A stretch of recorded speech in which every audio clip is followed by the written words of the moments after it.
nouvelle vidéo. Aujourd'hui, c'est une vidéo, alors c'est un blabla, mais ça va être plutôt les réponses à la FAQ que je vous avais lancée sur Instagram et Facebook en début d'année. Ça fait déjà un mois, plus d'un mois que je l'ai lancée. Alors à la base, c'était pour pouvoir y répondre sur mon blabla de janvier. Bon, vous aurez vu qu'il n'y a pas eu grand-chose en janvier d'ailleurs, même pas que les blabla. Il y a eu il y a peut-être eu 2 vidéos dans le mois et encore une pour Chou et mon carnet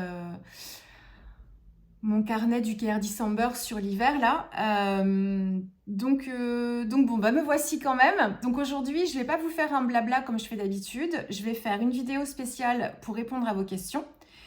Et puis je vous ferai une autre vidéo blabla de février où là je reviendrai sur ce que je suis en train de faire, les projets en cours et je parlerai, vous m'avez posé des questions, je vais y répondre aujourd'hui, mais il y en a certaines qui seront plus développées quand ça concerne des projets sur lesquels je suis en train de travailler ou du matériel. Ben, je vais vous expliquer un peu là, mais voilà, ce sera plus détaillé dans ma vidéo blabla de février. Je vais essayer de les faire les deux à suivre, comme ça au moins ce sera fait. Et on n'attendra pas mars. Tant que je peux faire un peu là aujourd'hui, j'en profite. Donc, réponse à vos questions. Alors forcément, j'ai lancé la FAQ fin décembre, début janvier. Donc il y a des questions qui concernent... La première question, c'est: as-tu passé de bonnes fêtes?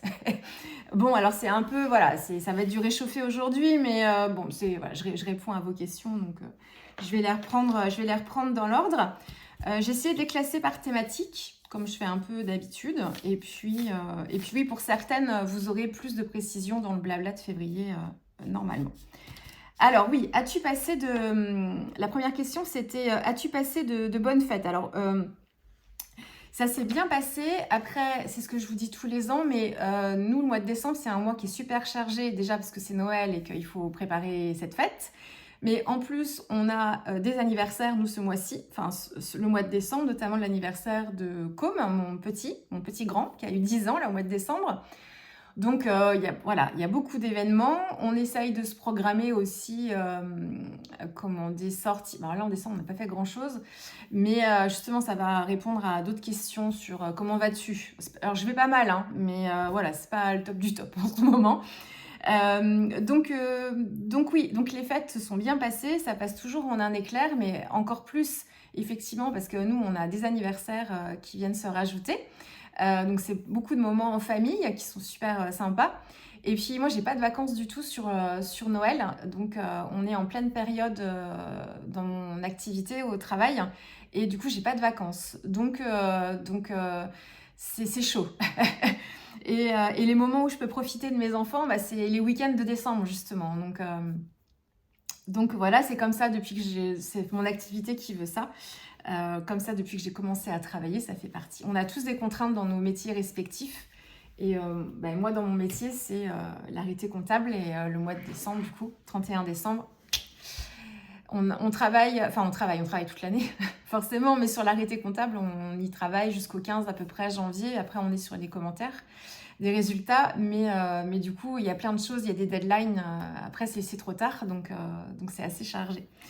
Donc, j'ai pas beaucoup de temps, effectivement. C'est pas un temps de repos pour moi. Alors, les fêtes, vous me direz, on se repose pas trop, mais quand on est en vacances, c'est quand même les vacances, quoi. On coupe avec le travail.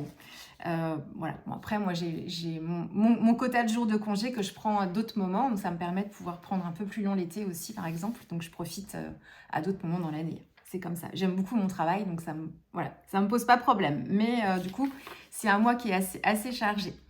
Alors, vous êtes plusieurs à avoir répondu à ma FAQ, mais sans forcément me poser des questions. C'était pour me remercier, en fait, des partages que je pouvais faire avec vous, de vous partager mon process créatif, de vous conseiller, pour tout le contenu, que ce soit en tuto vidéo ou quand je partage ce que je suis en train de faire aussi sur Instagram. Alors, je vous remercie beaucoup. Alors ça, c'est des commentaires que j'ai très souvent. Vous êtes trop mignonnes parce que ça fait super plaisir. Moi, je le fais pas pour avoir... alors, c'est toujours agréable quand on nous remercie pour un travail qu'on fournit, même si c'est pas vraiment un travail là, mais donc je suis toujours, voilà, je suis toujours très contente. Et puis c'est quelque chose que vous me dites aussi beaucoup en commentaire, en message aussi tout au long de l'année. Donc ça, franchement, c'est très agréable de vous lire. Donc moi, je vous remercie déjà pour votre bienveillance à chaque fois. Et justement, si je vous partage ce process créatif, c'est que je suis en capacité de le faire, que ça me fait envie, que c'est pas forcément une contrainte pour moi, et que tant que je le fais, c'est que de mon côté, ça me va. Et là, je vais embrayer sur les questions suivantes. J'ai eu pas mal de questions sur comment vas-tu, et puis sur mon rythme de création. Est-ce que j'ai besoin, parce que tout ça, ça va être lié là. Est-ce que j'ai besoin de créer tous les jours et combien de temps je consacre en fait par semaine à la création? Alors, vous avez remarqué que, surtout en janvier, mais déjà j'ai amorcé un peu la descente en novembre et en décembre, vous avez eu très peu de vidéos sur le mois de janvier. Je crois si on a eu 2 à tout casser, c'était déjà beaucoup. Vous avez eu une vidéo rétrospective de mon carnet sur l'hiver, initié par le Care December. Ça, je vous ai fait toute une petite explication. Et vous avez dû avoir une vidéo tuto quand même pour Show and Flower sur janvier, mais c'est tout. On n'est pas du tout sur le même rythme auquel je vous ai habitué.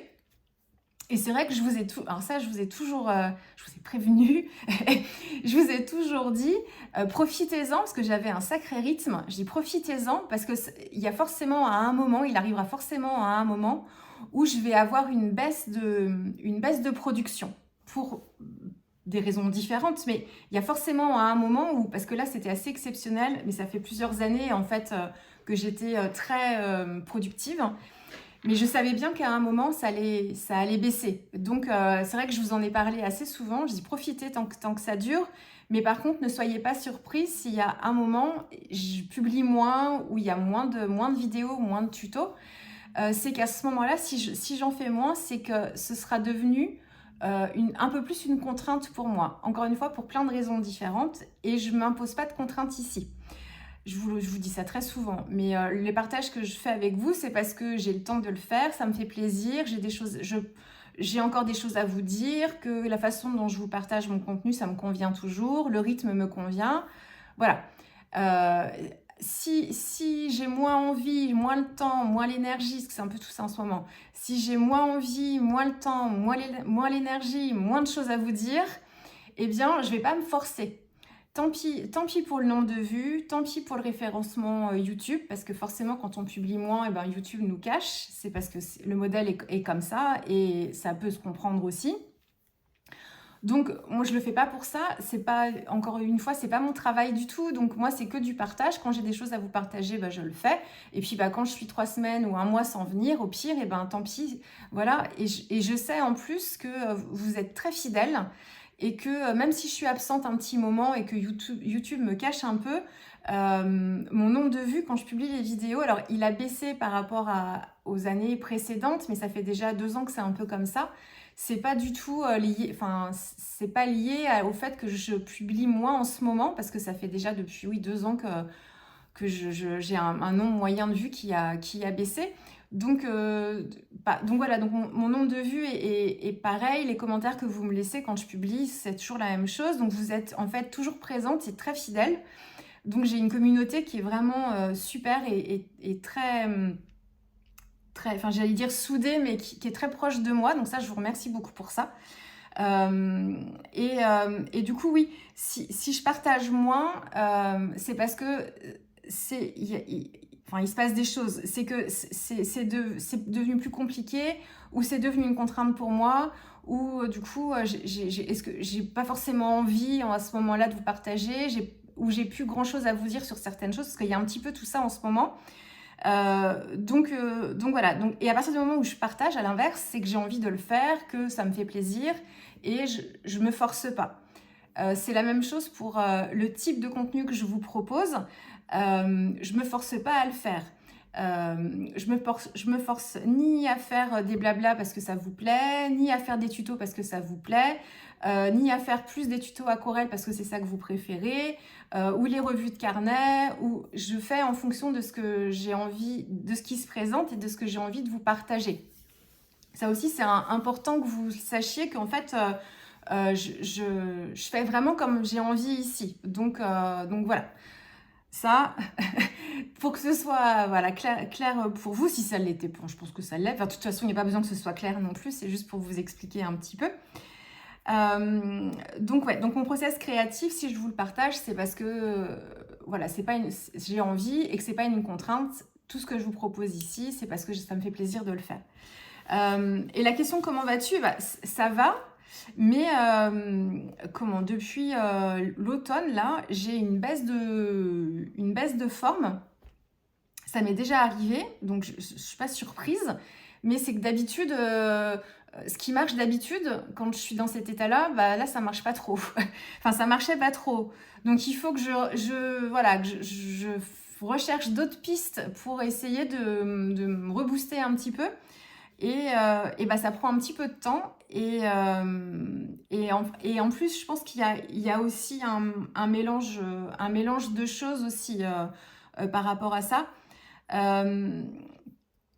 Donc, du coup, il a fallu que je modifie un petit peu ma façon de faire.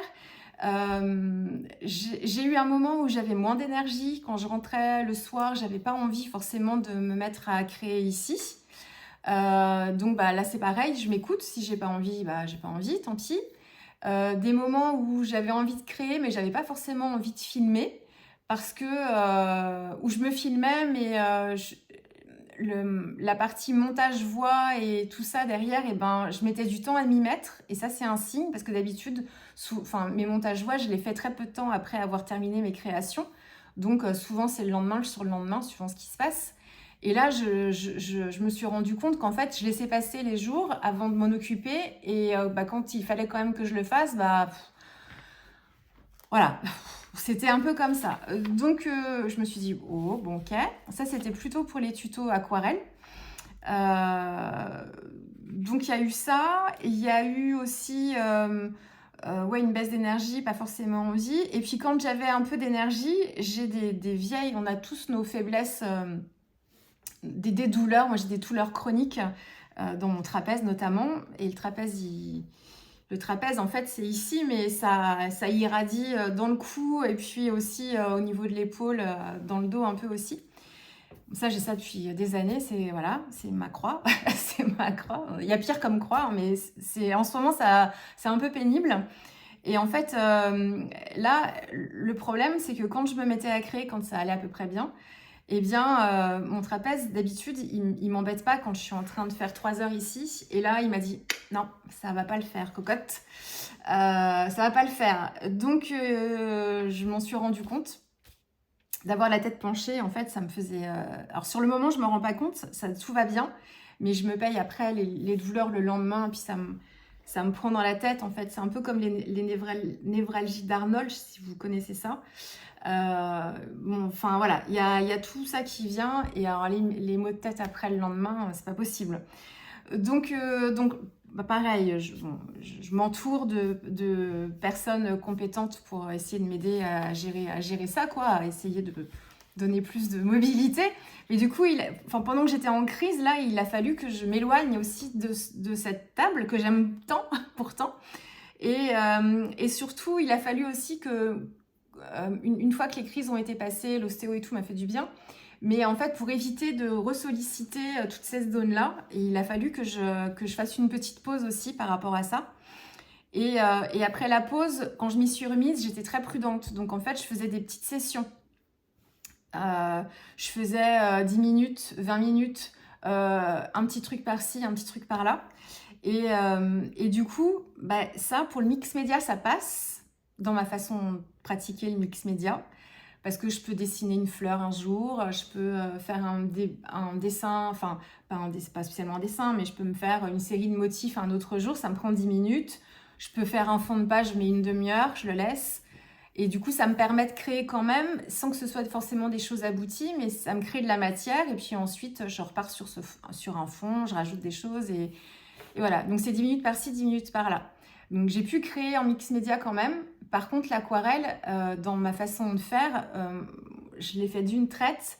je travaille beaucoup dans l'humide, donc en fait, il faut rester concentré et travailler tant que le papier est mouillé. Donc, alors, il ne reste pas mouillé plus d'1 heure, c'est pas ça, mais j'ai des habitudes en aquarelle avec un process créatif qui est déjà bien ancré dans ma technique.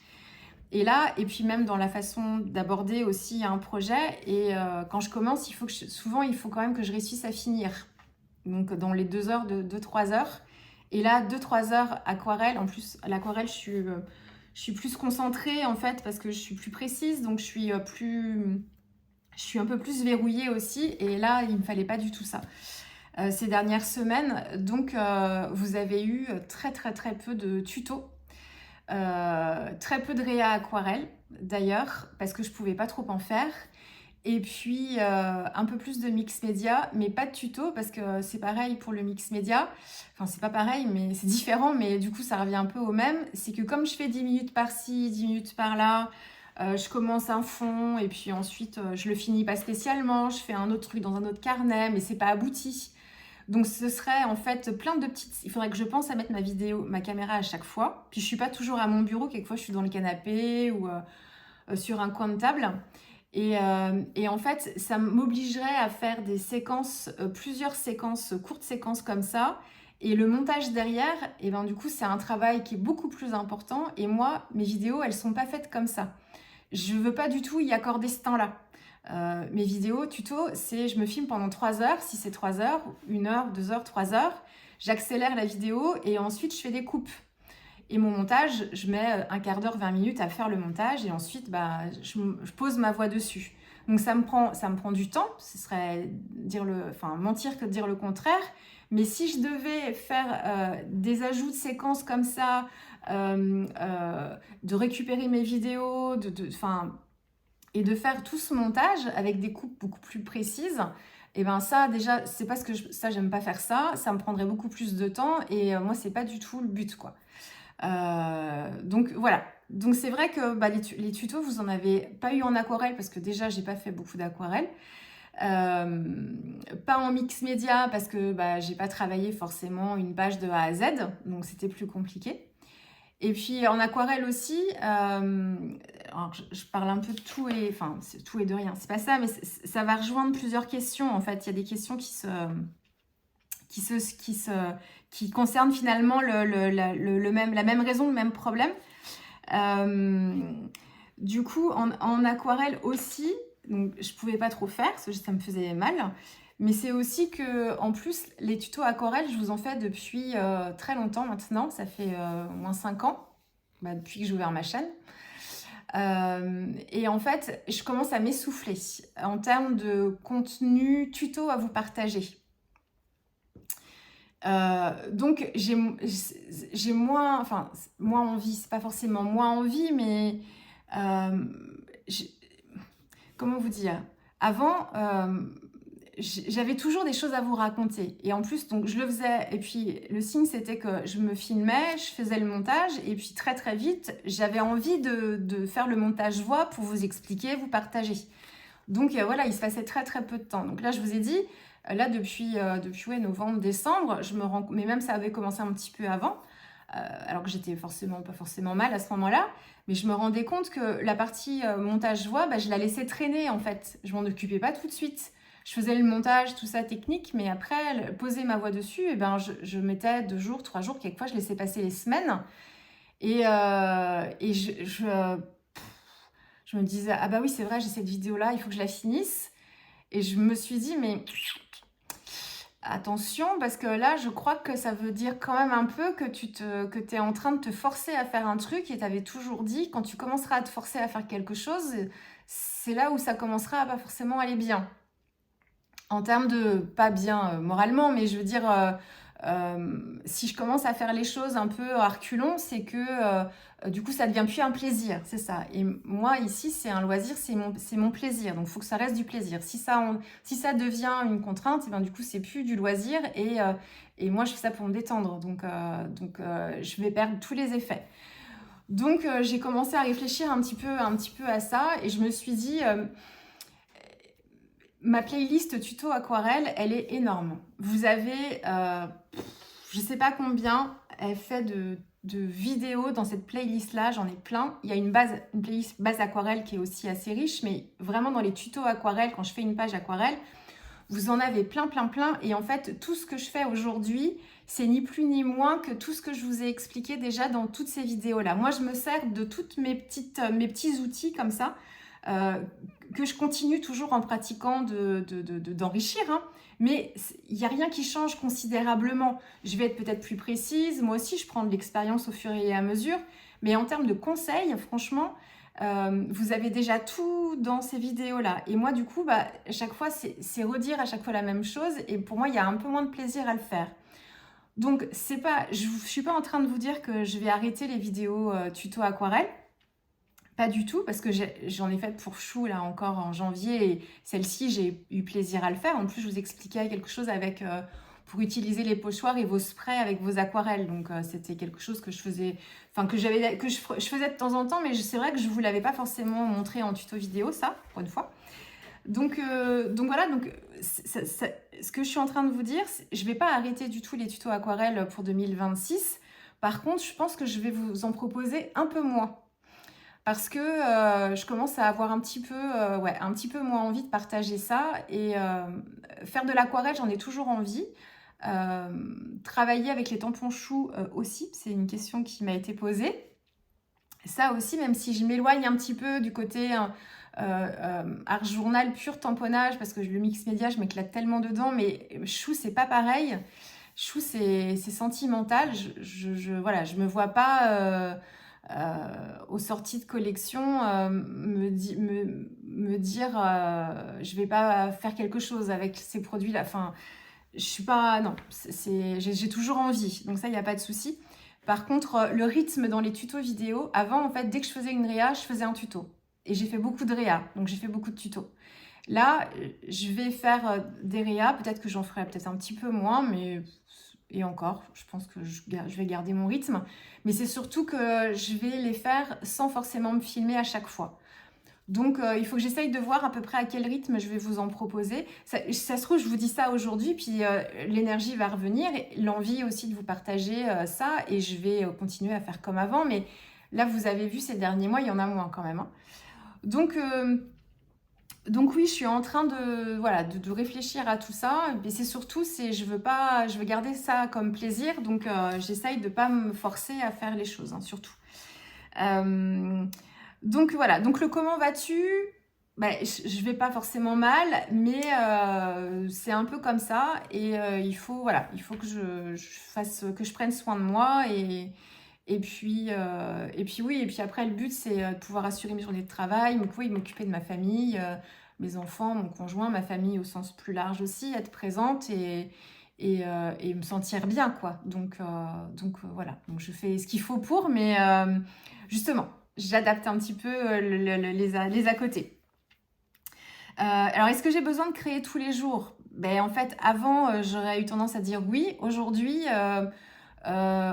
non. En ce moment, j'ai plutôt envie d'être posée le soir, de faire attention à mon sommeil aussi, de bien respecter mon rythme, parce que je me rends compte que en fait, j'avais l'impression que je pouvais dormir peu et que ça allait très bien, mais mon rythme de sommeil, il est un peu plus long que ce que j'imaginais quand même. Et je m'en rends compte là. Donc de temps en temps, casser un peu le rythme, pourquoi pas, mais vraiment m'astreindre à une routine quotidienne sur le soir pour que mon corps puisse bien se reposer. Et puis, il y a l'âge aussi, hein, j'approche de la cinquantaine. Alors, on n'est pas obligé d'être on n'est pas obligé d'être crevé à 50 ans non plus. Hein, c'est pas ce que je dis. Il y a des gens de 50 ans qui pètent le feu. Mais moi, par rapport à ma morphologie, je vais dire, rien à voir avec ça. Avec mon métabolisme, je veux dire, je sens que mes réserves, elles sont pas aussi grandes qu'avant, donc il faut que je fasse attention. Donc maintenant, le besoin de créer tous les jours, non. Le besoin de créer toujours, oui. Et la création, du coup, même si je fais rien forcément avec mes mains, mon cerveau, par contre, il est toujours créatif, lui. Donc, et ça me fait toujours du bien. Donc, je réfléchis pas mal à des projets, des idées. Je scrolle aussi sur Pinterest quand j'ai une idée qui me vient. Je continue d'alimenter mes tableaux Pinterest aussi. Donc ça par contre, la créativité cérébrale, elle est toujours là. Et j'ai toujours envie de découvrir, d'apprendre, tout. Donc ça n'a pas changé. Donc le besoin de créer est toujours là, mais créer avec mes mains tous les jours, ça, j'ai été un peu empêchée de le faire ces dernières semaines, ces derniers mois. Et puis du coup, aujourd'hui, j'en ai moins besoin tous les jours. Mais j'en ai quand même toujours besoin. Donc du coup, le temps de création par semaine, eh ben, lui aussi, il a pas mal diminué parce que je pouvais pas trop faire comme je voulais. Donc avant, je créais, j'étais au moins 3 soirs dans la semaine avec un minimum de 2-3 heures de création sur ces 3 soirs-là. Donc ça faisait au moins 6, enfin plus de 6 heures juste en semaine. Je parle pas des week-ends, hein, mais en semaine. Et en plus, suivant ce qu'on faisait le week-end, je pouvais aussi faire 2 heures le week-end ou le soir quand on est à la maison, qu'on n'a rien de prévu. Je suis dans le salon, on regarde un film et moi je suis ici, puis les enfants, mon conjoint sont devant la télé et on est ensemble, quoi.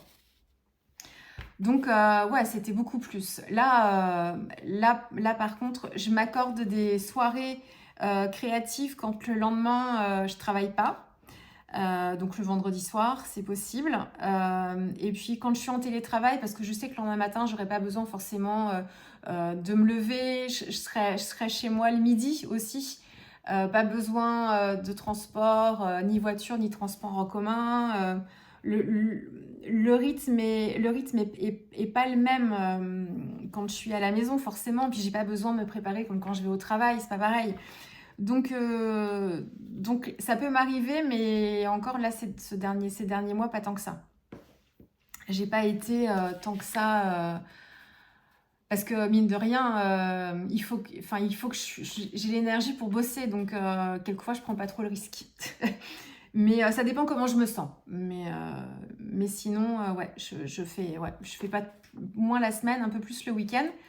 Et puis en fonction pareil de mon énergie, et si mon trapèze me laisse un peu tranquille, bah là ça va être plus ou moins long, quoi, ça dépend. Mais je fais super attention. Donc voilà, donc il y a des choses qui ont un petit peu changé, mais pas de révolution non plus. Enfin, je continue à faire ce que je vous ai toujours proposé. Enfin, moi, dans ma pratique, après, c'est la façon que j'ai de vous le partager qui change un petit peu, quoi. Je suis un petit peu moins présente ici. Ensuite, il y a des questions sur le Patreon d'Eugénie. Est-ce que je continue les cours avec Eugénie? Oui, plus que jamais. Ça me fait toujours autant de bien. Ça fait 1 an et demi, presque 2 ans que je suis abonnée assidue tous les mois à son Patreon.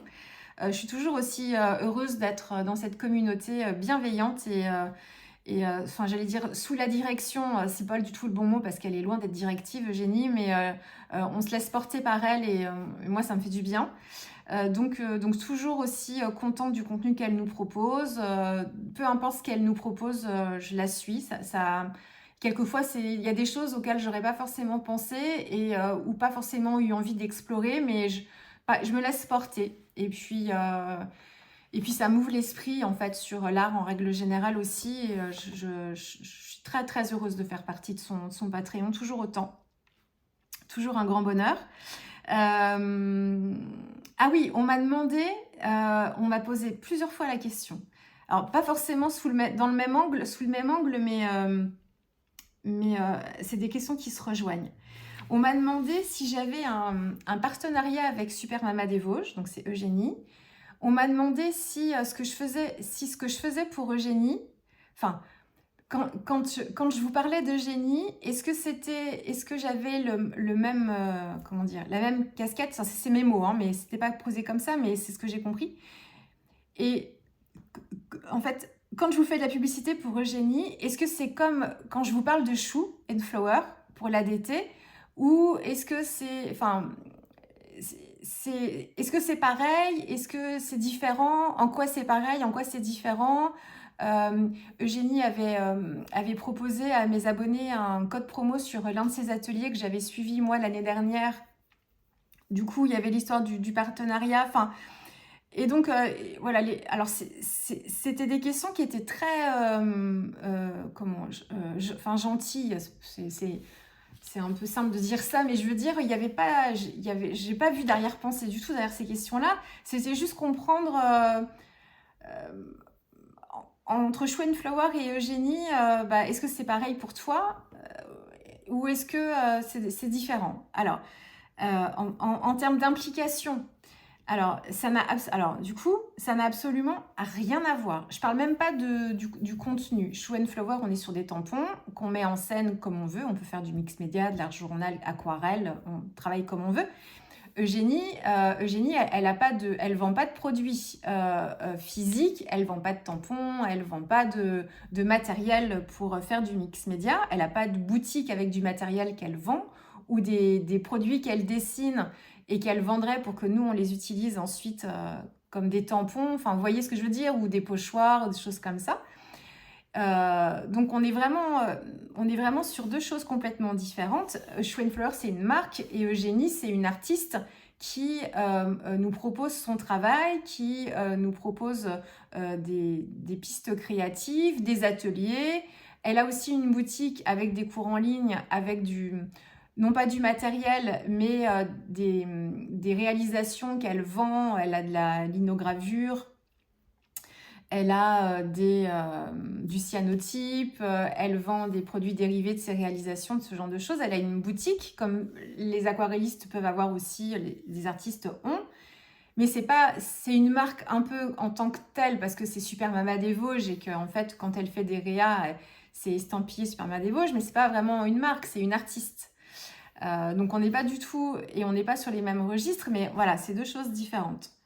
Moi, pour Show Flower, je suis DT, c'est-à-dire je fais partie de l'équipe créative. DT, c'est Design Team en anglais, c'est équipe créative en français. Moi, je fais partie de l'équipe créative de Show Flower. Donc, j'ai une sorte de partenariat avec Show Flower, avec une contrepartie.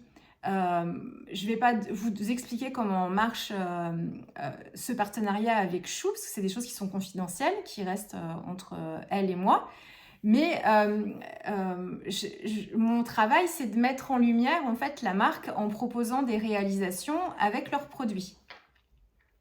Donc oui, il y a un partenariat commercial avec Show Flower de mon côté.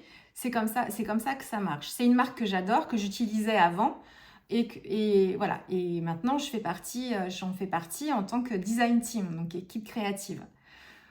Voilà, donc effectivement, il y a un partenariat avec Show Flower, vous le savez bien, je vous fais des hauls des colis que je reçois, et voilà. Donc, et notre but, c'est de mettre en lumière les produits, de montrer comment on les utilise dans notre univers, pour vous donner des idées, vous montrer des exemples d'utilisation, et puis voilà, on travaille avec la marque. Eugénie, ça n'a absolument rien à voir avec ça. Si je vous parle autant d'elle, c'est parce que j'aime beaucoup ce qu'elle fait et j'aime bien parler des gens qui m'inspirent. Et Eugénie, pour le mix média, elle m'inspire énormément. Et je n'imagine même pas passer sous silence tout ce que j'apprends avec elle. Et même si quelquefois, quand elle propose un projet dans son Patreon et que je pars de son projet, mais que je fais un truc qui n'a absolument rien à voir avec ce qu'elle a fait, je ne peux pas ne pas parler de la petite graine qu'elle a semée en moi pour pouvoir faire le projet que j'ai fait, même si ça n'a rien à voir avec ce qu'elle a fait. Ça vient souvent d'une proposition qu'elle nous fait, et après la proposition, moi, soit je colle à ce qu'elle nous propose, soit moi j'en fais mon truc à moi, et quelquefois je pars dans des trucs qui n'ont absolument rien à voir. Mais ce que je cherche dans le Patreon d'Eugénie, je vous le redis, c'est des impulsions créatives. Je me dis, ah tiens, elle a fait ça, ah tiens, ça me donne envie de faire quelque chose.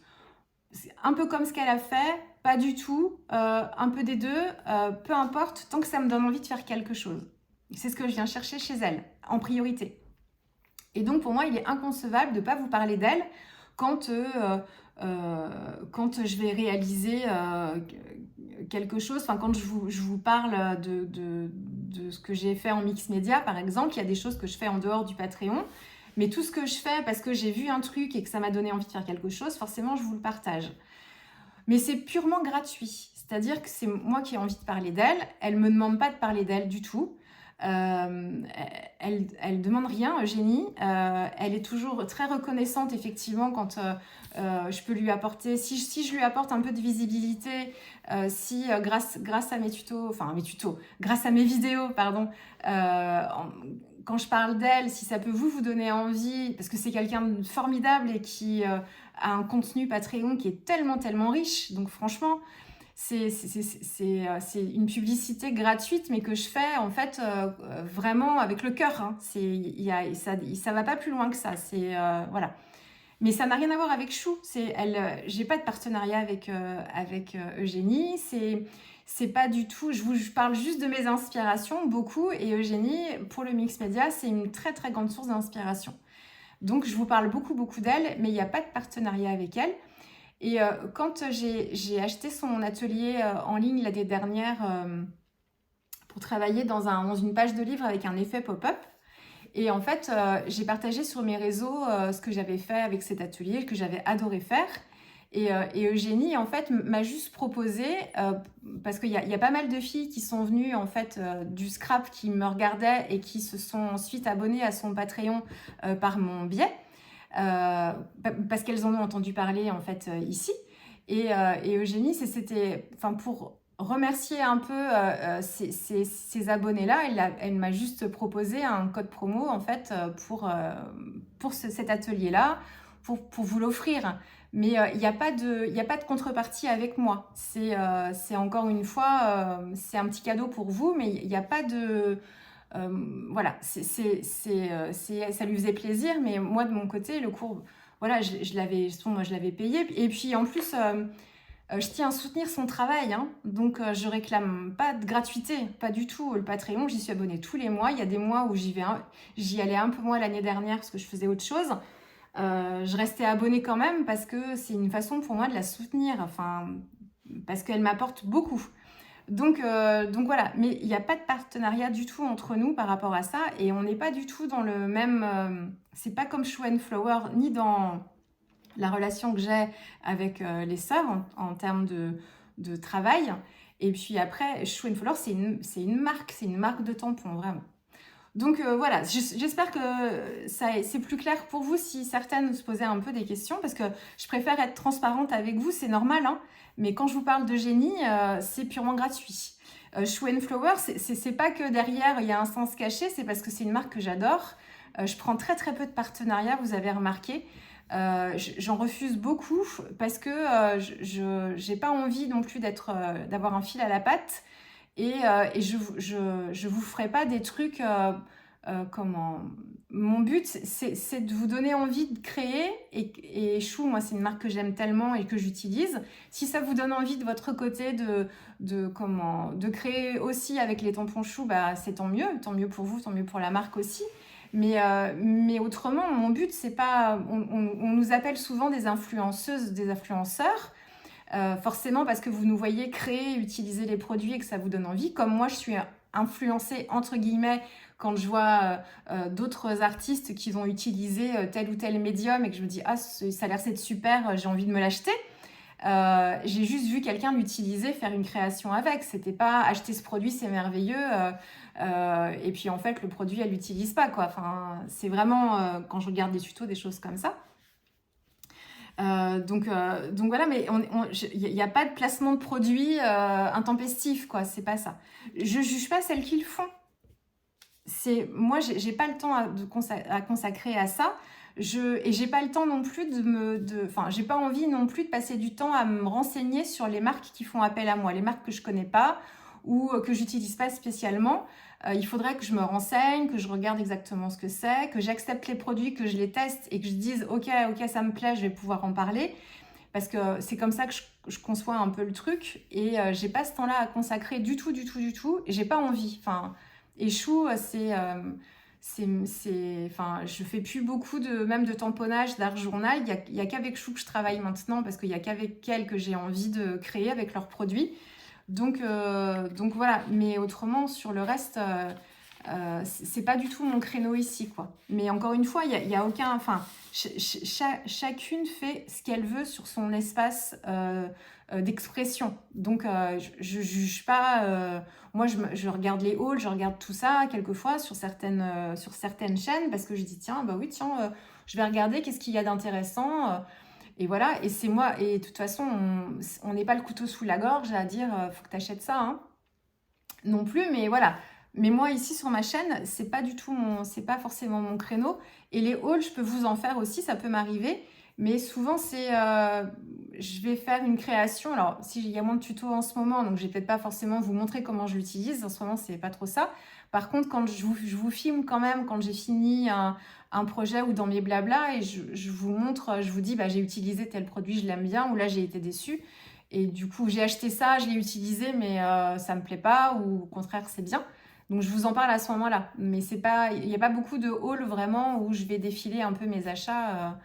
Pour autant, c'est des choses que j'aime bien regarder chez les artistes, hein. Donc voilà. Donc voilà pour le Patreon d'Eugénie, enfin Eugénie, Super Mama des Vosges et Show and Flower. On n'est pas du tout sur ces deux univers différents, mais en plus, il y a une marque d'un côté et une artiste de l'autre. Alors, Show and Flower sont des artistes aussi qui créent en fait les tampons dans cette marque-là. Céline et Natalia, ce sont elles les artistes, mais elles ont développé des produits. Show and Flower, c'est comme ça. Eugénie, c'est une artiste qui partage son travail, qui nous fait des cours, des choses comme ça, des ateliers, et qui a un Patreon dans lequel elle partage beaucoup, beaucoup, beaucoup. Donc oui, j'y suis toujours abonnée. Je compte pas m'arrêter du tout, c'est pas du tout prévu ça. Dans mon blabla, je vous montrerai ce que j'ai fait. Il y a des choses que j'ai... Il y a un petit projet que j'ai fait, mais que j'avais laissé de côté l'année dernière pendant un live et que j'ai repris là le mois dernier. Je vous en parlerai dans le blabla de février. Donc, je suis toujours autant contente, aussi contente. Voilà, enfin, c'est toujours un vrai plaisir et ça me fait du bien. Donc, pas prévu que j'arrête du tout ça. Ensuite, c'est des questions plutôt... Ah oui, et puis du coup, pour Show and Flower, c'est une question qui m'a été posée aussi. Pas prévu que j'arrête non plus, du coup, je vous ai répondu. Je vais ralentir un peu dans les tutos vidéo, mais je vais pas arrêter d'en vous en faire, parce que j'aime quand même en faire, mais j'en ferai peut-être pas systématiquement. Et puis, mais toujours envie de travailler avec leurs produits. De toute façon, c'est toujours... leur poésie me touche toujours, donc il n'y a aucune lassitude par rapport à ça, donc non, toujours avec grand plaisir. Puis travailler avec elle, c'est un grand bonheur aussi, donc aucun problème. Ensuite, c'était des questions sur le matériel. Si j'avais une seule marque d'aquarelle à conseiller, ce serait laquelle? Oh, la question difficile.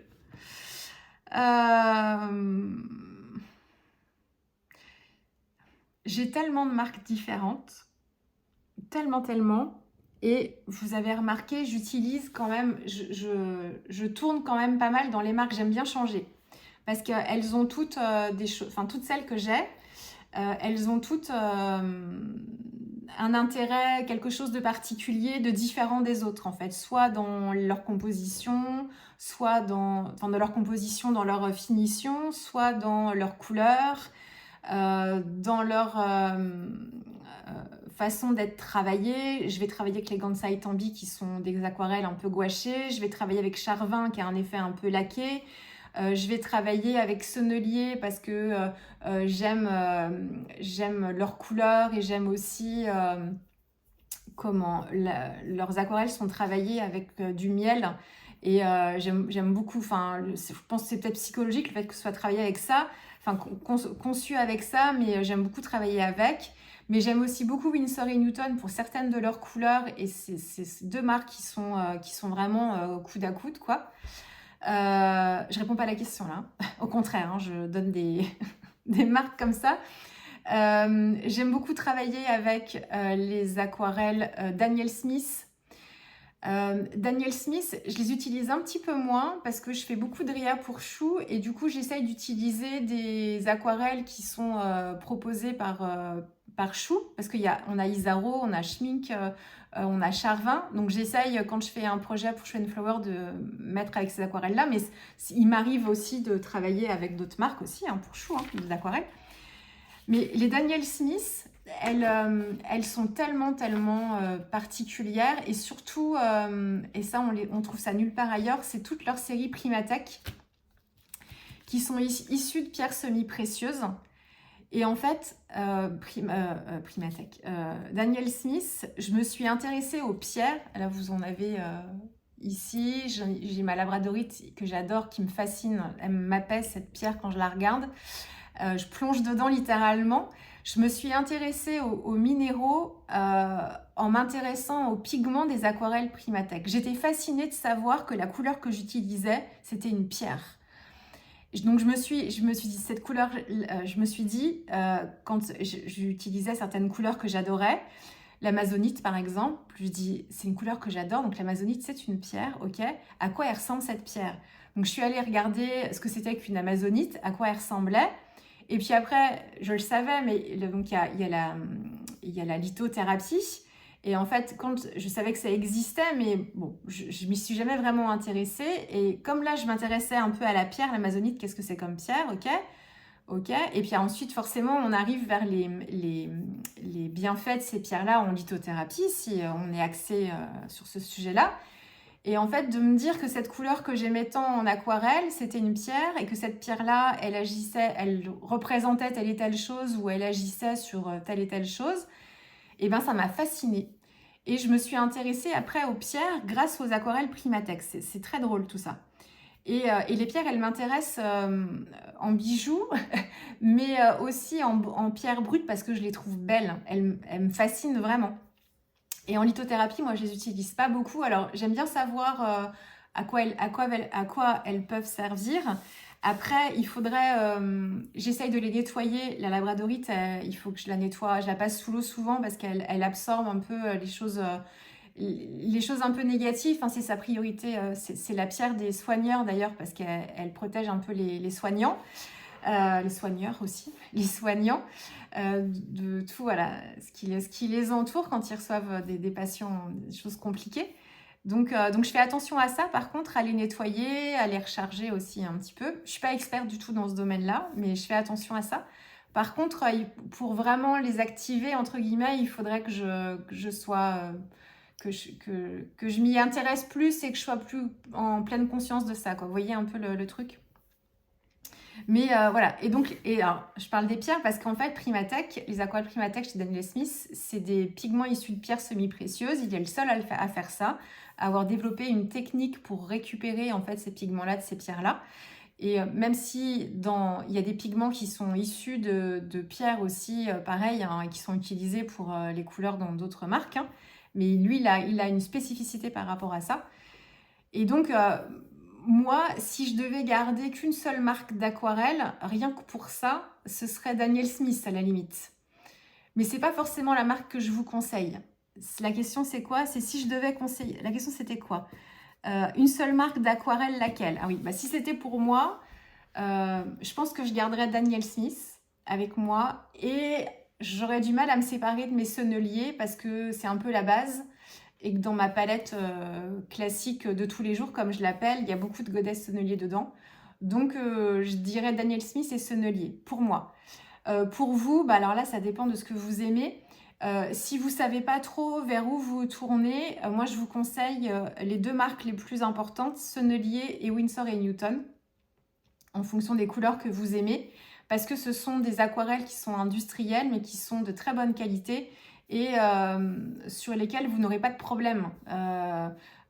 Elles ont fait leurs preuves, il y a des aquarellistes professionnels qui les utilisent depuis très longtemps, donc aucun problème. Moi, je suis un peu plus sonnelier que Winsor & Newton en proportion de Godet, dans les couleurs que j'aime bien, mais Winsor & Newton aussi, et là, sans aucun doute, je vous dirais sonnelier parce que c'est celle que j'aime utiliser, mais voilà. Mais moi, pour mon petit cœur à moi, Daniel Smith, parce qu'il y a ces Primatech qui sont tellement, tellement particulières que ça va au-delà de l'aquarelle, c'est pour ce que ça signifie derrière aussi. Voilà, aquarelle granuleuse, si je devais en prendre que 2-3, qu'est-ce que je vous conseillerais? Alors, les aquarelles granuleuses, ça dépend vraiment, là c'est comme pour beaucoup de choses, mais ça dépend vraiment de ce que vous aimez vous. Et ce que vous aimez vous, ce que j'aime moi, c'est pas forcément ce que vous aimez. Moi, je suis très bleu et vert, donc je vais me diriger naturellement dans les granuleuses vers des couleurs bleutées et des couleurs avec des nuances de vert. Et parce que c'est les couleurs que j'utilise le plus, et avec la granulation, je vais être dans les fonds marins, je vais utiliser mes bleutés et mes verts. Dans la nature, je serai plus avec les verts dans la granulation. Donc moi, c'est plutôt les couleurs que je préfère. Après, pour vous, c'est même pas 2-3 aquarelles granuleuses que je vais vous conseiller, c'est une seule, c'est d'avoir au moins un oxyde de fer noir. Parce que l'oxyde de fer noir, si vous regardez la composition pigmentaire des aquarelles granuleuses chez Schmincke, par exemple, vous allez vous rendre compte que dans beaucoup de couleurs, il y a du pigment, il y a ce pigment-là. Je crois que c'est le PBK 11, j'ai un doute, je crois que c'est celui-là. C'est l'oxyde de fer noir qui granule beaucoup et qui est utilisé dans beaucoup de couleurs granuleuses, peu importe les fabricants. Daniel Smith, c'est différent parce que il a des granuleuses dans sa série classique où il peut avoir ces pigments-là. Mais dans toute sa série Primatech, dans c'est des minéraux, donc par définition, ça va granuler plus ou moins fortement suivant le type de pigment. Mais la granulation, elle sera apportée par la pierre qu'on va utiliser. Elles sont pures, quoi. C'est une seule, c'est une seule pierre. C'est une pierre dont on a extrait le pigment et qui peut avoir des nuances, mais c'est une seule pierre. Voilà, donc encore une fois, Daniel Smith Primatech, c'est encore à part. Mais si vous voulez faire granuler une couleur, il faut que vous y ajoutiez un oxyde de fer noir, par exemple, et ça va granuler. Vous avez des couleurs qui granulent naturellement. Le bleu outre-mer, le bleu outre-mer français de Schmincke, il granule, mais du feu de Dieu. Limite trop pour moi. Je suis obligée de calmer le jeu quelquefois en séchant un peu vite mon papier parce que je veux pas qu'il granule à ce point. En plus, il a des pigments bleutés, d'un bleu clin un peu, vous savez, ce bleu très pétant. Il est super intéressant, mais il granule beaucoup. Et ce bleu outre-mer, voilà, l'outre-mer, c'est un pigment qui granule parce que, alors je sais pas l'outre-mer, ça vient d'une roche, je sais plus comment on l'obtient. Je me demande si c'est le lapis-lazuli qui provoque cette couleur-là. Je sais plus comment il est fait. J'ai un livre là-dessus d'ailleurs. Mais voilà, donc dans les couleurs qui font pas partie des granuleuses, il y en a qui granulent parce que le pigment en lui-même, dans sa composition en fait chimique, il va granuler. Je vous avais une vidéo, je vous explique tout ça, hein, les histoires de granulation, pourquoi ça granule pas. Je vous ai fait une vidéo là-dessus. Donc voilà, donc il y a des pigments qui granulent naturellement, mais si vous voulez faire granuler une couleur, vous prenez par exemple de l'outre-mer, vous le mélangez à une couleur qui granule pas, ça va granuler. Et autrement, moi, alors 2-3 pas forcément, mais une c'est un oxyde de fer noir et vous allez réussir à faire des couleurs qui vont se rapprocher des couleurs Schmincke si vous faites des mélanges par exemple, dans les super granuleuses. Donc mon conseil ce serait ça, un oxyde de fer noir, c'est un peu la base. Alors souvent en oxyde de fer noir, je me demande si le noir de fumée c'est pas un oxyde de fer noir. Après, ce qui est intéressant, c'est de regarder le nom du pigment et non pas le nom de la couleur qui est choisi par les marques. Parce que vous pouvez avoir le verre de vessie par exemple, vous avez plein de verres de vessie dans chacune des marques. Enfin, vous avez un verre de vessie dans chaque marque. Par contre, le verre de vessie, c'est le nom, c'est le même nom, mais comment il est constitué, il ne sera pas fait avec les mêmes pigments suivant les marques, mais il portera le même nom. Donc, l'oxyde de fer noir, c'est le nom du pigment. Et ensuite, il est utilisé par les marques. Et les marques, après, donnent un nom à la couleur qu'ils ont faite. Mais je me demande si ce n'est pas le noir de fumée, souvent. Mais donc voilà, PBK 11, je crois que c'est ça. Si c'est pas ça, je vous mettrai une correction en incrustation. C'est un vaste sujet, encore une fois, tout ça. Ensuite, toujours en matériel, pareil, en couleur de base pour les pastels gras et les pastels secs. Et bien là, c'est pareil, c'est en fonction de ce que vous aimez. Moi, les pastels gras, ce que je vais aimer, c'est les pastels qui vont être... Je les utilise, moi, en détail, en motif, en détail, en texture sur mes pages. Je ne fais pas de scènes avec, je ne dessine pas, je ne recrée pas forcément des scènes, quelquefois les nuages, le ciel, des choses comme ça. Ça peut m'arriver, mais je les travaille vraiment en touche à la fin et du coup, ce que je cherche, c'est leur opacité. Donc, c'est pas tant leur couleur, c'est plus le fait que ce soit opaque pour que quand je fasse les coups de pastel gras, je ne vois pas en fait en dessous par transparence le travail, mon fond de page. Parce que ça, j'aime pas. Parce que je le travaille en couche sur un fond mix média. Si je faisais, mettons, une nature morte au pastel gras, bah là, la transparence, j'imagine que j'en aurais peut-être besoin dans certains cas. Mais moi, dans la façon de les utiliser, il faut que ce soit des couleurs qui soient opaques. Et après, c'est dans les couleurs que j'aime bien. J'aime bien toute la gamme de pastel de Paul Rubens. Donc, c'est la boîte qui s'appelle Macaron dans le panel de couleurs.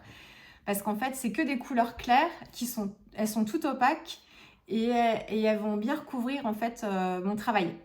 Donc, et je vais être plus attirée vers des couleurs, des verts un peu désaturés, des roses pâles, des beiges, des bleus turquoise mais un peu doux. Donc voilà, mais ça c'est en fonction un peu de vermillon aussi s'il est bien opaque. Mais ça c'est en fonction de mes goûts personnels et comment je les utilise. Je fais pas de réa spécialement avec les pastels. Donc ça c'est pour les gras et pour les secs bah, c'est un peu pareil, pas forcément parce que les pastels secs on n'a pas la notion forcément d'opacité vraiment. Donc là c'est je vous en reparlerai, j'ai une boîte, parce que je l'ai là, j'ai préparé le matériel pour la vidéo d'après. J'ai une boîte de pastels secs, des pastels à l'écu de Sennelier et j'ai en fait 80 couleurs, donc j'ai elle est là, je vais vous la montrer quand même. J'ai cette boîte là, donc vous voyez j'ai plein de couleurs et ce que j'aime c'est la vibrance des couleurs et suivant ce que je travaille, moi je vais plus être avec ces couleurs là, c'est celle du bas, mais et puis un peu les couleurs plus nature là, et mais j'aime bien rajouter des touches de bleu, enfin j'aime beaucoup le panel de couleurs chez Sennelier.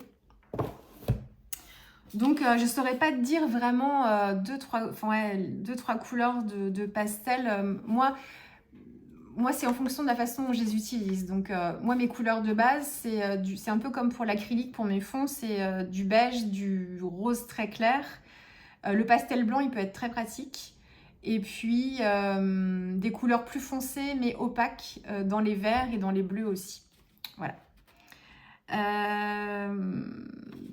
Tac. Couleur de base. Ensuite, c'était une question, est-ce que j'ai des médiums que j'aimerais tester? Eh bien, j'ai toujours envie de m'acheter plein de trucs. Alors, comme j'ai un peu moins fait et je me suis un peu éloignée, j'ai moins acheté, mais je me suis rattrapée.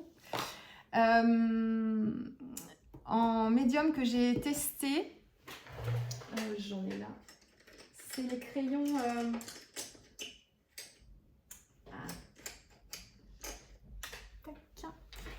J'ai le soleil qui s'invite.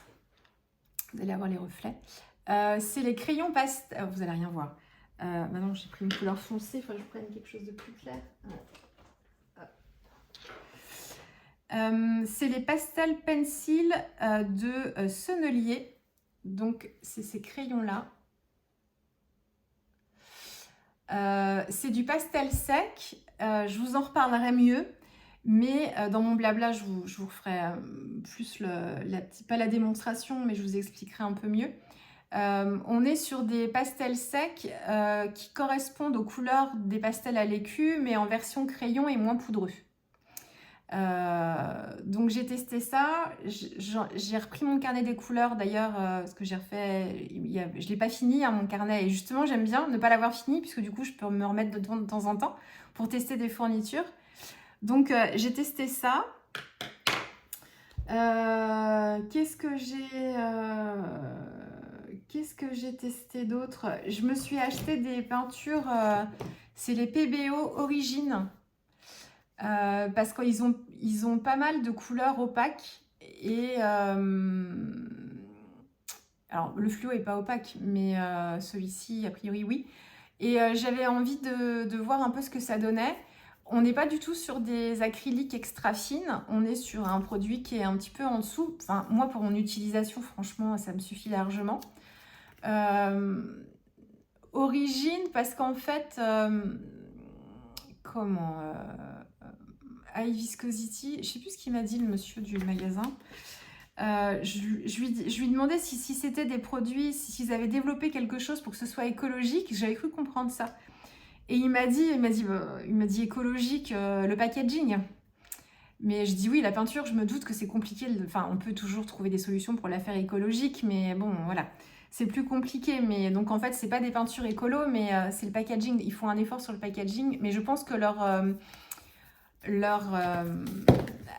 viscosité, justement, est différente des autres. Je pense qu'on est sur des choses un petit peu plus épaisses. Je les ai pas du tout testées encore.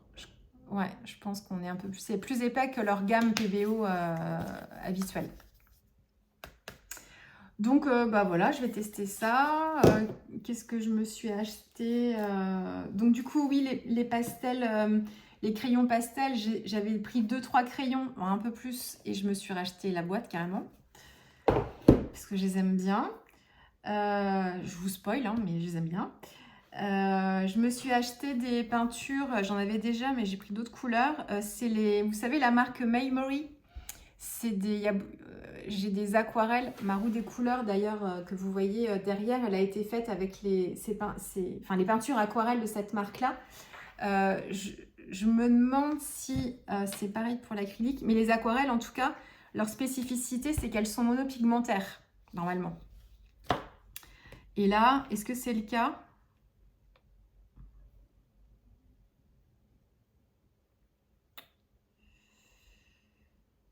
Non. Là, j'ai 2 pigments. J'ai un pigment jaune et un pigment vert dedans. Et là, je le vois pas.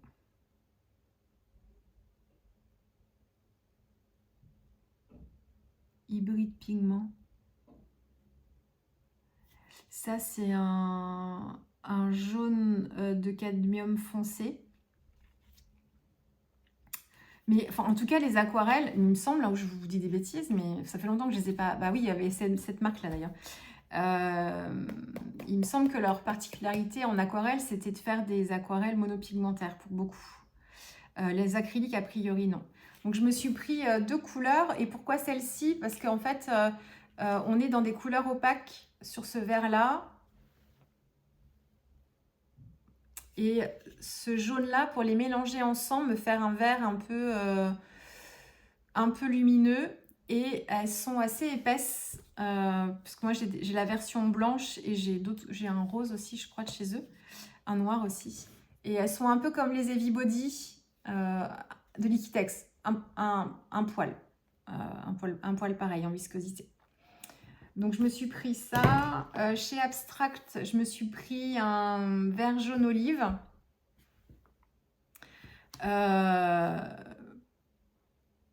Il n'est pas spécialement opaque. Bah, en fait, c'est pas forcément... Je le teste en même temps. Il a une super couleur. Il est peint. Comment vous dire ?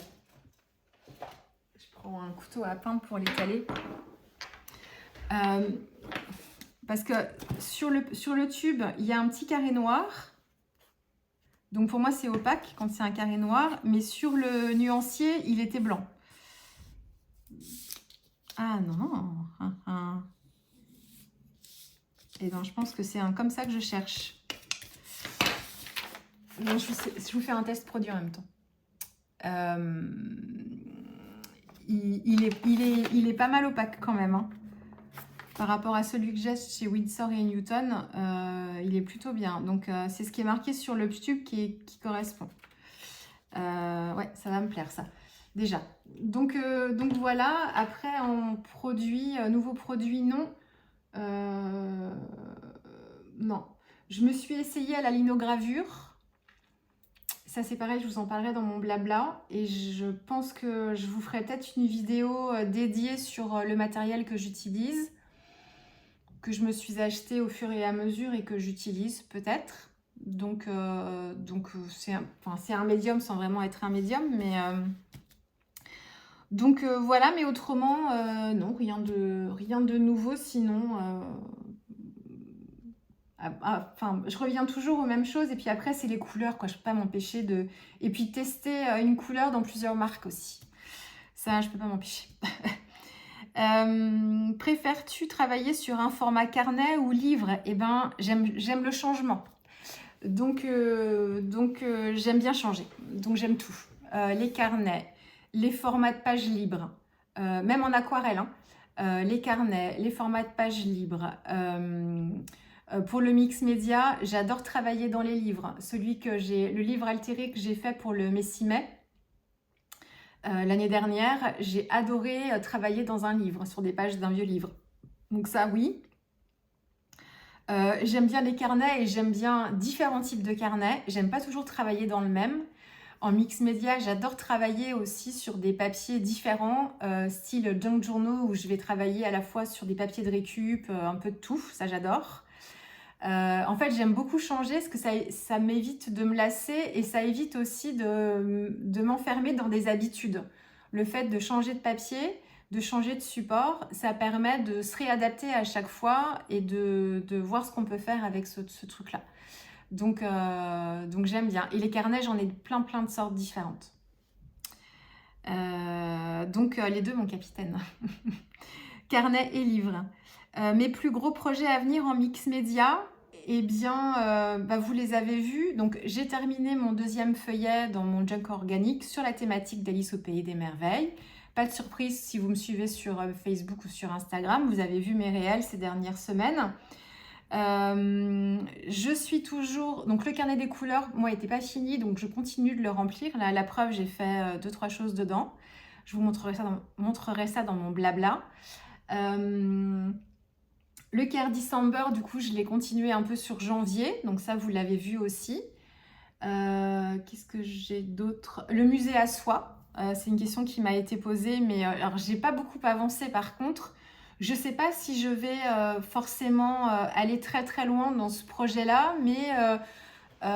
Et travailler toutes les thématiques auxquelles j'ai pensé non plus. Mais j'aime toujours autant l'idée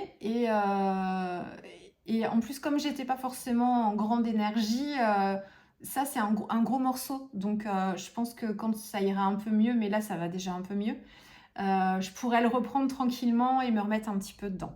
Mais j'ai pas beaucoup avancé dessus, pas trop. J'aimerais bien, avant de faire le blabla, non, si je le tourne à la suite, j'aurais pas le temps. Je dis ça maintenant, j'aurais pas le temps. Mais j'aimerais bien m'y remettre, c'est vrai. Mais c'est vrai que là, j'ai pas beaucoup avancé. Mais c'est l'un des dossiers de cette année, quoi. J'aimerais bien en 2026 être plus assidue dedans. Donc voilà. Et autrement, non, j'aimerais bien me refaire des sessions j'ai un carnet où je fais des grids.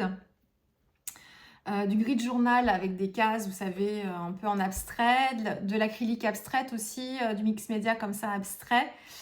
J'aimerais bien reprendre ça. Je me suis pas réabonnée au Wanderlust cette année, mais par contre, j'ai fait très peu de leçons de l'année dernière. Donc, j'ai tout un tas de vidéos comme ça que je n'ai même pas regardées et que je garde précieusement aussi sous le coude. J'ai des ateliers aussi que j'avais pris depuis que j'ai commencé le mix média et que j'ai pas forcément terminé ou suivi très loin. J'ai fait 2-3 leçons et c'est tout, donc j'aimerais bien m'y remettre. Ça c'est pareil, je vous en reparlerai au fur et à mesure quand je m'y remettrai. Donc voilà, et puis en aquarelle, c'est continuer à travailler sur des petits... Dans mon carnet combo couleurs, là, que j'aime bien, mon carnet à bord frangé, mon carnet fait maison, je l'ai devant moi, je vous montrerai ça là, dans le blabla. Donc continuer ça, et par contre en aquarelle, essayer de faire des projets moins ambitieux, qui me demandent moins de temps aussi, et de resimplifier mes réalisations. De les faire un peu comme je les faisais il y a 3-4 ans. Parce que je me rends compte, mais c'est normal, hein, on a toujours envie d'évoluer et puis de progresser, puis d'avancer. Et là, ces derniers temps, je faisais vraiment des aquarelles comme on ferait une toile, quoi, avec des tamponnages directement sur le fond de page, une mise en scène réfléchie, avec tout un enchaînement d'étapes pour faire mon tableau. Mais ça demande beaucoup de temps, beaucoup d'énergie et beaucoup de concentration. Et là, j'ai envie de revenir à quelque chose d'un petit peu plus simple, tout autant intéressant pour moi à faire, mais à laisser un peu le côté aquarelle technique dans les règles de l'art et revenir à quelque chose des mises en couleur qui sont toujours aussi, pas poussées, mais avec des mises en volume et tout ça. mais plus de détourage et plus de mise en scène après coup. Je fais une série de mises en couleur avec plein de petits tamponnages que je vais détourer et ensuite, comme je faisais dans le scrap, et ensuite j'assemble, je fais un petit amas d'embellissement avec tout ce que j'ai fait et je fais une réa avec ça. Un fond et une réa avec ça. Et j'adorais faire ça et je suis retombée sur des réas d'il y a 4 ans, 4-5 ans où je faisais presque que ça. Et j'aime toujours autant ce que j'ai fait. Donc c'est pas parce que c'est plus simple que c'est moins intéressant en fait pour moi. Déjà à faire et en plus à regarder. Donc voilà un petit peu dans les projets plus pour l'aquarelle, c'est enfin c'est pas simplifier mais de revenir à des choses un peu plus simples comme je pouvais les faire au début et qui me demandent moins de temps, moins d'énergie mais tout autant de plaisir. Il est beau ce verre, je l'ai devant moi. C'est vraiment un verre que j'aime. J'ai le soleil en pleine tête. J'ai pas fermé les volets parce que je me suis dit mince, mais bon tant pis, ça sera comme ça sera. J'ai le nez rouge en plus. On s'en fiche, c'est pas grave, c'est pas bien important. C'est ce que je dis qui vous intéresse, hein, pas ma tête. Donc après c'était quel projet créatif au mois de décembre. Bah voilà, ça y est, c'est fait, hein, vous les avez vus, vu qu'on est en février. Est-ce que j'allais faire une vidéo rétrospective de mon carnet de décembre? Bah du coup oui, hein, je vous l'ai faite. Est-ce que je serai toujours dans la DT de Chou en 2026? Eh ben, vous avez vu que oui. Je rempile pour 2026. Ah oui, on parlait de l'exposition Benjamin Lacombe. Alors malheureusement, on devait y aller en fait début décembre et c'était un samedi et j'étais vraiment pas bien. J'avais vraiment de forts maux de tête à cause de toujours ça là. Mon problème et j'étais super frustrée parce que je dis voilà, ça m'agace d'être comme ça. Mais j'aurais pas profité. Et puis en plus, j'y allais avec mon conjoint et mes enfants, mais c'était avant tout pour moi. Mais déjà, cette exposition, on aurait profité pour se balader dans Angers en décembre et se faire un petit resto le midi, un moment sympa entre nous. En plus de l'exposition, faire des trucs sur place. Et je me sentais pas du tout de passer une journée comme ça, avec cette douleur-là. Donc on n'y est pas allé. Et en plus, ensuite... j'ai pas eu de voiture on n'a qu'une seule voiture ici parce qu'on habite en centre-ville et une seule nous suffit et j'ai eu un souci avec ma voiture, elle est restée immobilisée pendant plus d'un mois avec les passages d'experts et autres. Accident pas grave du tout, pas du tout dans mon tort, mais qui m'a empêché de l'utiliser et puis on n'était pas sûr de pouvoir la récupérer non plus à la fin.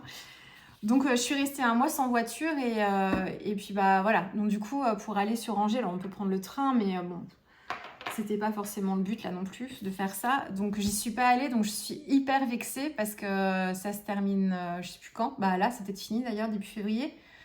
Et puis de toute façon là février, je pense pas si ça continuait encore, je pense pas qu'on aurait le temps d'y aller. Donc je suis voilà, je vous en ai parlé.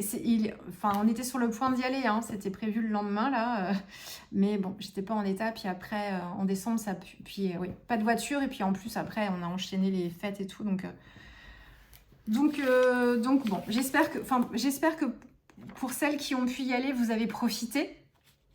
Du coup, n'hésitez pas à m'envoyer des photos si vous l'avez faite cette expo parce que moi je l'aurais pas vue du tout. Parce que j'ai pas trop voulu regarder non plus ce qui circulait, mais n'hésitez pas à m'en envoyer parce que je ne l'aurais pas vu, donc ça me fera plaisir.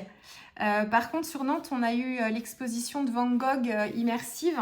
Ça, j'y suis allée fin décembre et c'était super sympa. Est-ce qu'elle y est toujours? C'est possible. Elle est au niveau du Parc Expo à la Beaujoire à Nantes.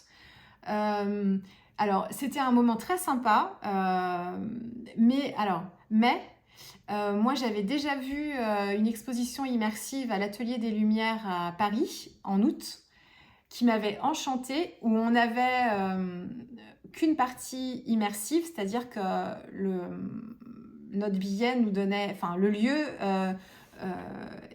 c'était une exposition immersive dans une salle avec une projection des œuvres, en fait, en mouvement sur les murs et une musique. Et on avait en plus une introduction avec qui est en lien aussi un peu avec Van Gogh parce qu'il a été très inspiré des estampes japonaises, mais on a eu aussi 10 minutes voire un quart d'heure, toute une partie sur des estampes japonaises, même principe, mis en lumière, projeté sur les murs, en mouvement. Je vous en avais parlé d'ailleurs quand je suis revenue de Paris.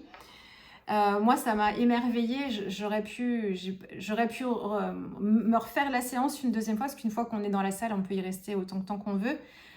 Bon, les enfants, une fois, c'était bien pour eux, mais voilà, après, je comprends aussi, hein, il fallait qu'on partage un peu les activités pour que ça plaise à tout le monde. Mais j'ai vraiment été très, très, très heureuse de vivre ce moment-là. Je m'attendais à voir la même chose à Nantes, mais c'était pas tout à fait pareil. La partie immersive était beaucoup moins intéressante que celle que j'avais faite à l'atelier des Lumières.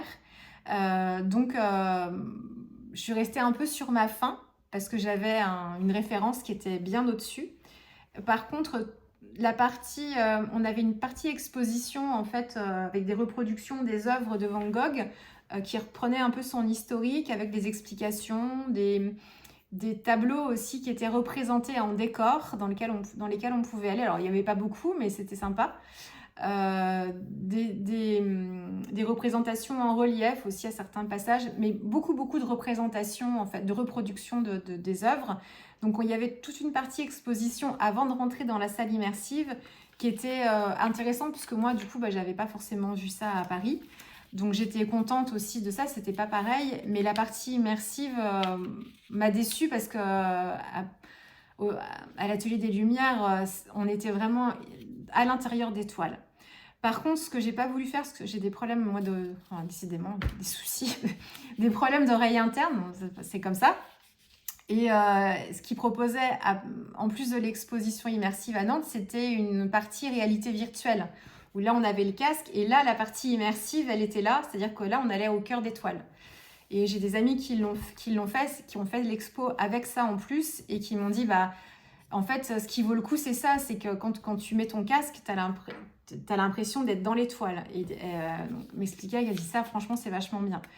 Bon, je pense que j'aurais pas forcément été malade, mais vu que j'étais déjà pas forcément super bien, j'ai pas voulu me rajouter encore un truc. J'ai pas pris de risque, mais je pense qu'il aurait fallu ça en plus pour être un peu satisfaite. Mais c'était un bon moment, c'est toujours c'est beau, c'est du beau à voir pour les yeux, ça fait du bien. Moi enfin, quand je vais à une exposition, ça m'enveloppe. Je sais pas, je suis immergée dans ce truc-là, ça me fait un bien fou. Et puis la contemplation, quoi.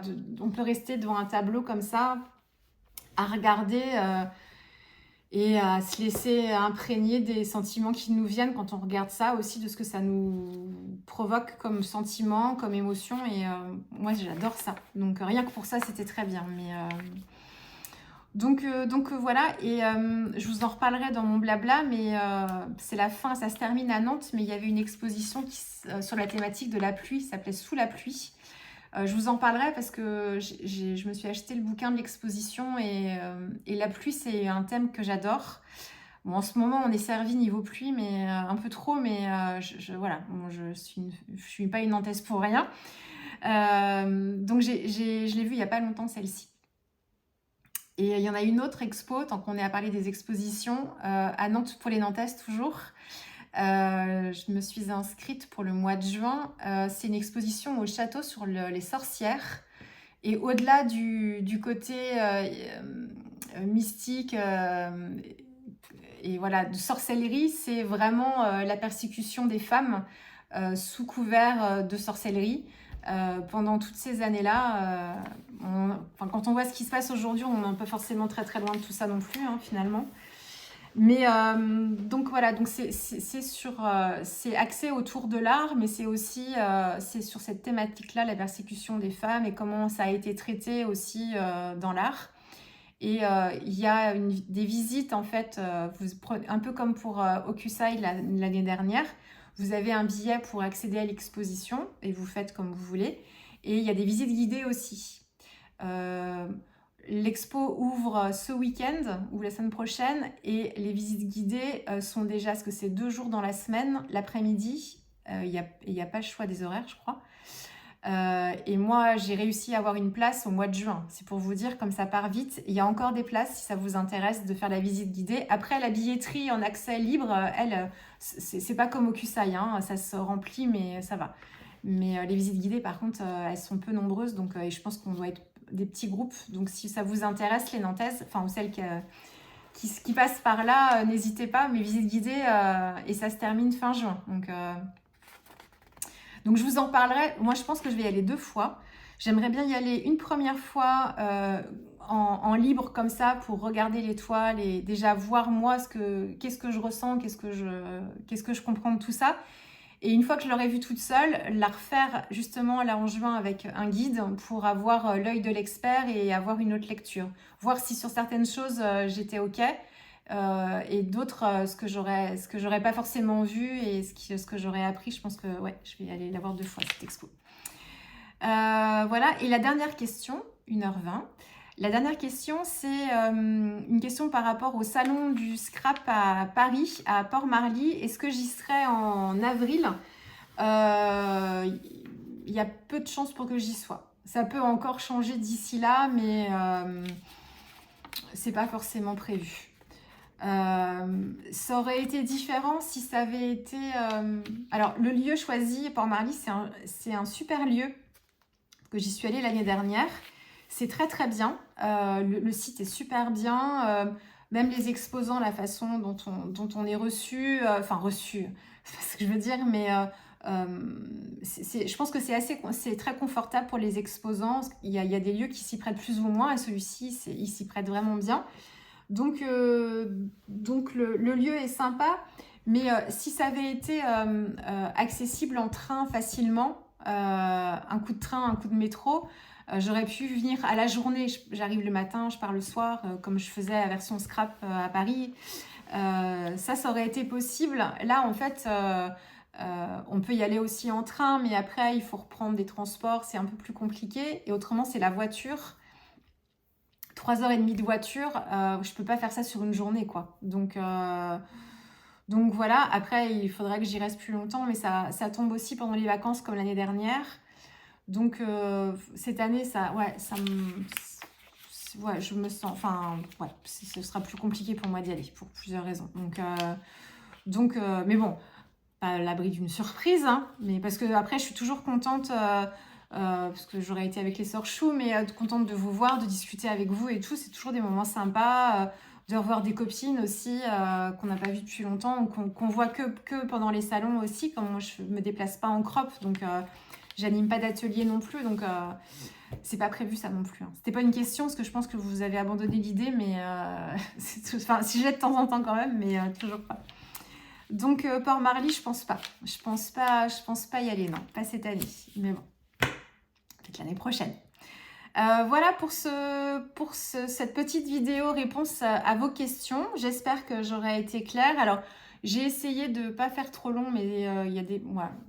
Quitte à avoir du temps pour vous parler, autant que je profite de ce temps-là. Donc, comme d'habitude, vous savez, vous la regardez, vous la coupez, là, vous pouvez que m'écouter en podcast parce que j'ai rien de spécial à vous montrer. Hein, donc...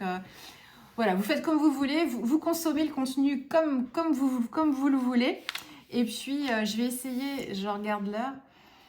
Pas sûr que je puisse faire le blabla de février à suivre parce que l'heure est bien avancée déjà. J'aimerais bien, je vous la ferai je la tournerai peut-être en 2 fois. On verra. Bon, on verra ça. Je vous dis à très vite en tout cas, et puis écoutez, profitez bien de cette année 2026. J'espère que pour vous, elle a démarré mieux que pour moi, avec mon problème de voiture là. Mais voilà, j'espère qu'elle vous apportera de la créativité à la hauteur de ce que vous espérez, de ce que vous souhaitez surtout. Et puis voilà, nous on va se retrouver bien vite avec une nouvelle vidéo. Alors au revoir.